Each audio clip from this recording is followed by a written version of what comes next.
नमस्कार मित्रांनो, तुमचे स्वागत आहे श्री स्वामी समर्थ. रविवारच्या दिवशी आषाढी अमावस्या, दर्श अमावस्या म्हणजेच दीप अमावस्या आहे.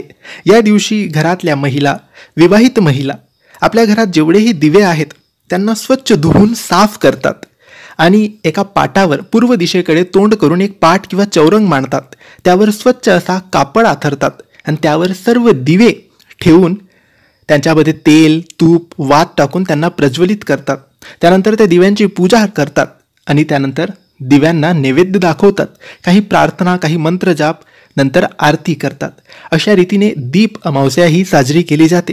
परंतु मित्रांनो, दीप अमावस्या तुम्ही या प्रकारे साजरी करा. कोणते साहित्य लागतात, कशी करावी, ही सोप्या रीतीने माहिती आम्ही आजच्या व्हिडिओमध्ये तुम्हाला सांगणार आहे. मित्रांनो, दिवा मांगल्याचे प्रतीक आहे.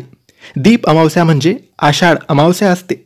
या दिवसानंतर श्रावण महिन्याची सुरुवात होते.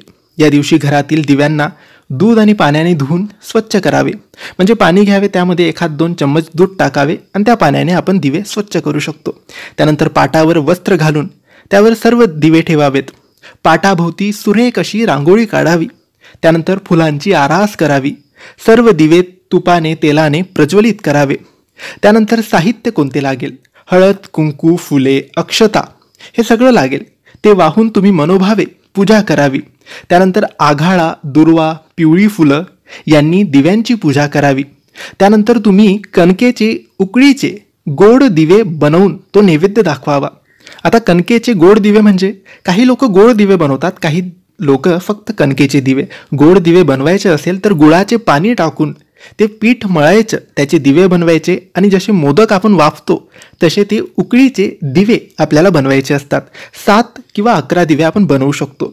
त्या दिव्यांमध्ये तेल, तूप टाकून त्यांना प्रज्वलित करायचं आणि त्याच्याने सर्व दिव्यांची आरती करायची. त्यानंतर आपण एखादी दिवा प्रसाद म्हणून खाऊ शकतो. जर खायचे असतील तर सगळे सुद्धा खाऊ शकतो, पण नाही खाता आले तर ते सर्व दिवे आपण वाहत्या पाण्यात विसर्जन करावे किंवा गाईला सुद्धा आपण देऊ शकतो. त्यानंतर दिव्यांसमोर प्रार्थना करावी. घरातील इडापिडा टळू दे, अज्ञान, रोगराई आमच्यापासून दूर कर, आमच्या घरात ज्ञानाचा प्रकाश कर, अशा रीतीने प्रार्थना करून तुम्ही दीप अमावस्या साजरी करावी. तर मित्रांनो, माहिती तुम्हाला आवडली असेल तर लाईक आणि शेअर करा. काही प्रश्न असतील तर कमेंट्सद्वारे विचारा. आमच्या चॅनलला सबस्क्राईब करायला विसरू नका. धन्यवाद.